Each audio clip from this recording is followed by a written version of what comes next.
Hi there, good evening, it's Hillary from Wellbeing again. As promised, I'm going to veganize my mom's enchiladas. My mom has been making these cheese enchiladas for probably 40 years now, so I think it's time we try to veganize them.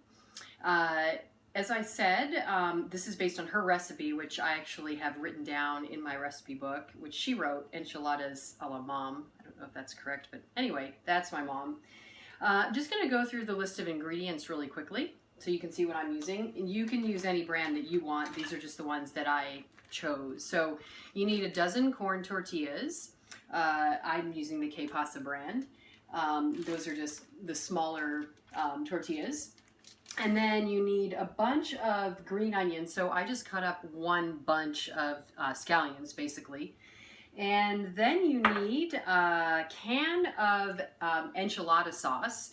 It's supposed to be 14 ounces, but we live in Canada, so this is a 296 ml, which is approximately 10 ounces, I think. So I'll probably use more than one can. Then also, she has always used real cheese, but I'm going to use Daya, and I'm going to just do a mix of cheddar style and mozzarella style, see if I can get a good flavor out of it. And then a small can of chopped or sliced black olives drained. So I think that is about it. I'm going to go ahead and start, and I'll kind of tell you what I'm doing as I go along. So the first thing that you need to do is soften the corn tortillas. So what I did is just put, and I'm going to have to heat this, but I just basically put about an inch of water and about a teaspoon, a little bit more of olive oil in there. So we're going to go ahead and get that boiling and get everything open, and then I will show you how to assemble them, okay? Okay. So I said that I put the water in here and the oil, so I am supposed to bring it to a boil, which I did, and then after it's boiling you reduce it to a simmer. So I don't know if you can see, but it's simmering in there. So you just want to take your corn tortillas using your tongs, as my mom says in my cookbook, not your fingers. And you want to dip each one into this simmering water and oil just for a few seconds, because if you do it any longer than a few seconds, they will start to fall apart and soften. So it's really important, again, that it is just a few seconds, like dip, turn over, dip, and then back out of the pan. And I'm just piling them up over here. You're probably going to make a mess. As I said in a video or two ago, I am not perfect. I make messes, and that's probably what I'm doing now. But anyway, I'm just going to go ahead and do like a few of these. I'll do maybe 3 or 4 right now. Got to turn up the heat a little bit to make sure it keeps simmering. So like I said, I'm just going to do like 3 or 4 to heat them up. And we're going to put them right over here. You want to put in about a half a cup of cheese into each one. I don't know. I'm just using like a good pinch of cheese, a little bit of each of the 2 Daya cheeses. And then I'm going to take my onions, and it's about a tablespoon of onion in each one. So there you go. Now, if my darling filmer will come over here and I can show you how to roll them. Basically, it's not like rolling a burrito because you don't want to bring the sides in, but you basically just want to roll it up like that and stick it in there with the seam side down. So we're going to do that again. We're going to take just about, again, a tablespoon or so of the onion. I'm going to do a little bit of the yellow Daya. If you like yours really cheesy, then you can, add more, but I wouldn't say add more than half a cup, because then you won't be able to roll it and it won't stay together. So let's go ahead. You got to kind of work quickly so that they don't get too soft or start to fall apart. But these ones feel pretty perfect. So, ooh, look at me now. I'm doing 2-hand. I'm double-fisted. Yay! Okay, so here we go. Let's get a little bit more onion. I'm going to put those in there. Maybe next time I'll have a glass of sherry with me, like Julia Child or tequila or something, and that'll be much more fun. So I'm going to do, again, double-fisted. I'm going to put a little bit of cheese in here, and I'm going to go and get my green onions, and I'm going to go ahead and put them in, and let's roll this one up. Like I said, this is messy. It's not perfect. Even if they do kind of fall apart, don't worry, because it's just going to cook in there anyway. So I'm just going to wipe my hands down here, and I'm going to start again. So I'm going to do 4 more. Again, don't use your fingers to get these out. 1, 2, 3, 1, 2, 3, and plop. And we're going to do this again. I'll do 4 of them again because that seemed like a good number. 1, 2, 3, 1, 2, 3, plop.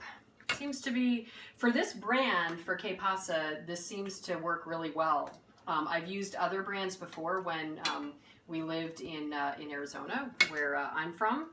And anywhere in the States where I've gotten them, for some reason, I'm having more luck with this Que Pasa brand. So kudos to Que Pasa. Okay, so I'm going to put this here, and I just got these at Whole Foods, but you might find them somewhere else. I'm not sure. So again, just a little bit of the cheese, a little bit of the onion. Don't want to use too much of the onion because I don't want to run out. Ah! That was hot. Okay. I'm just going to roll these up and get these in. They are hot, okay, when they come out. So just warning. That's okay. I'm just burning my fingers a little bit. But that's the fun, right? Here we go. So I'm going to keep rolling. And I'm paying attention here as I'm going to how much cheese and onions I'm putting in too, because as you can see, the pan is getting pretty tight here, and I don't want to run out of room. So I'm probably going to end up kind of having to cram the last ones in. But again, that's fine because they are just, they're all going to cook together anyway, right? So here we go, and I'm almost down to my last 4, and this time I'm going to remember that they were really hot when they came out of the boiling water.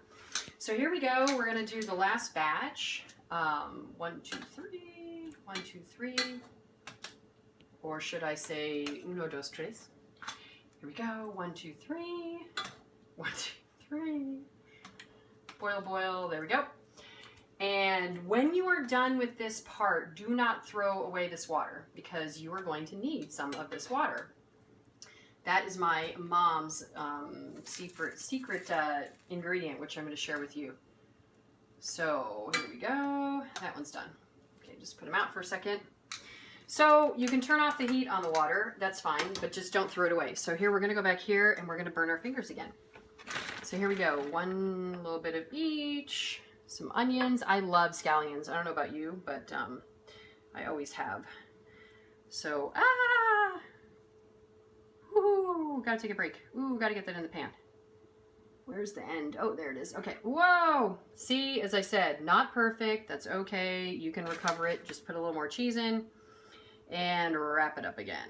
Okay, so we're gonna start. You're gonna notice that it's gonna get a little bit tight in the pan.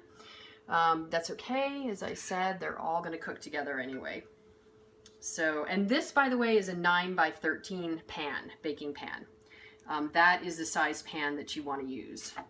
We've only got 2 more, so let's see how we're going to get these in here. Going to maybe do these ones with a little bit less cheese. You just kind of have to adjust as you go.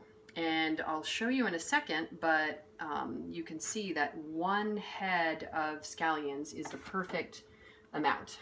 So we got 1 more to go, and I did not burn my fingers too badly this time. Just going to grab these and this, and I will clean up my mess later. And let's see if we can cram this one in maybe at this end. Okay, there we go. Beautiful. Okay. So now what you want to do is you're going to put a little bit more cheese basically onto the top here. You can put it on top of the enchilada sauce or below. I am also going to put my, sorry, just reading my mom's ingredients here. I'm also going to put my olives on top, and she's always used an entire can of, or the small can of sliced or chopped olives, and I love olives, so I'm just going to go ahead and use the whole can as well, and just sprinkle it on. And then we are going to pour on our enchilada sauce. So here we go, just pour that on. Just make sure that you get a little bit on each one. And as I said, I'm going to have to use a little more than the 1 can. but not the full 2 because that would be too much. There we go.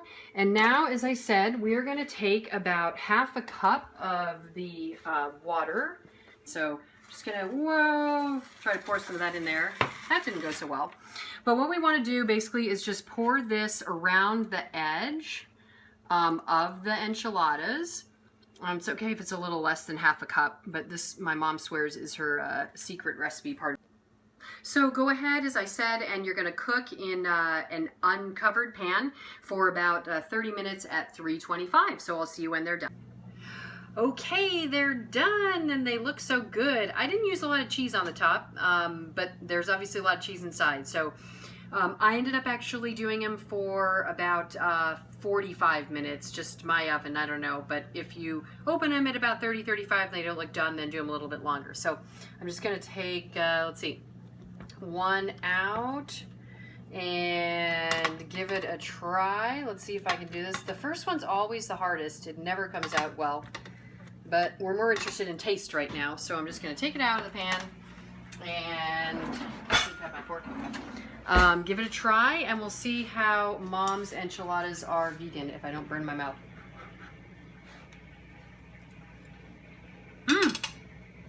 Yum! Just as good as Mom's. Enjoy! Eat your beans! Ready? I hope that you liked those enchiladas. I thought they were great. They'd be even better with some beans, so you can try that out as well. If you liked it, don't forget to subscribe and click like, leave any comments, and please recommend me to your friends, especially friends who might be suffering from autoimmune disorders like rheumatoid arthritis. As I said in the beginning, this is a way of life that can really help people who have autoimmune disorders. So I'm very interested in that. So please, as I said, like, subscribe, and pass me along. Thank you.